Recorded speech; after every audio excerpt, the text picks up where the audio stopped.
We're talking with John Solomon, the president of the board of directors of the Florida Seafood Festival, and it's coming up here in Apalachicola, as always, the 50th year now, the first weekend in November, and we're also here with the 2013 Miss Florida Seafood. You talked, Morgan, about the different vendors and the seafood, and you like coming out and enjoying the local seafood. Do you have a favorite? My favorite seafood is oysters. I like them raw on a saltine cracker with hot sauce.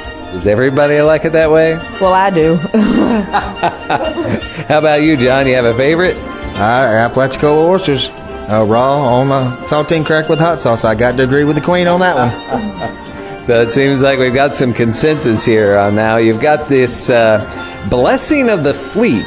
What is that all about? That's actually all the boats in the community and in the area. We invite pleasure boats, seafood boats.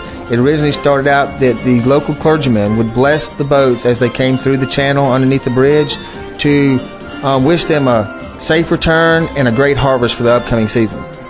Well, you're doing that at a certain time? That's on Friday at 4 p.m. And after that is the opening ceremonies this year, which is going to be expanded. Of course, being the 50th year, we have a lot of people coming in to want to do stuff. The governor and his cabinet is actually wanting to give a proclamation to the Florida Seafood Festival and their board of directors for making it to 50 years, and also Senator Bill Montford is going to come down and present us with a one from the Senate as well, thanking us and thanking the community for making this festival go like it has for so many years. Well, I know sometimes when I think about Hemingway's old book, The Old Man and the Sea, and that comes to my mind.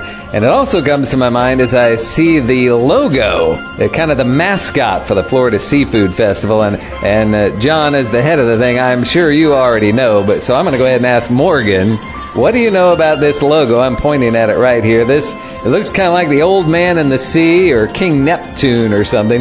Who is this guy and what's he all about?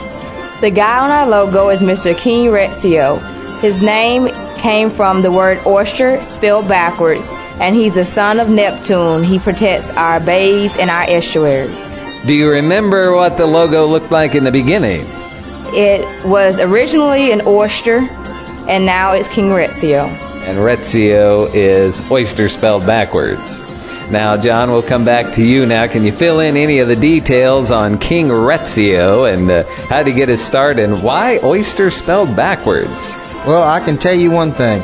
I know a lot of history about the festival, and I can tell you when the first King Retzio was crowned, and that will tell you why I don't know how they come up with a name. It was 1914 was the first ever King Retzio.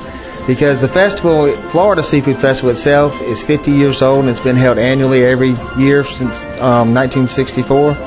But the festival itself actually started as Mardi Gras in 1914 when the first King Retzio was crowned. It went for a few years, off and on, hit and miss, and then it was the Harbor Days in the early 50s, and then it changed to Apalachicola Festival, which was off and on.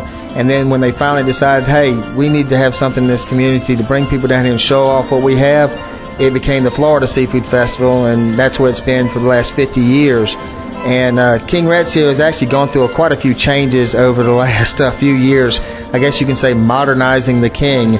He used to be an old pixelated little black and white little picture from about the chest up, and we had somebody a few years back do a rendition and trademarked him. And he's a pretty buff looking fella now, so he's been out working on the bar, and he's got him a suntan, and pretty built fella now. Yeah, I noticed he has blonde hair. He's not an old gray-headed fella. Not anymore. Got to give him a little younger look. They make hair club for men, and we helped him out with a little bit of hair gel. So. Yeah, if you see old King Retzio now, and if you've seen any of the logos or signage for the Florida Seafood Festival, you see King Retzio on there. Now, what's he holding in his hand? A pair of oyster tongs. That is his trident, as you would say. That is what all the oystermen use to harvest our wonderful.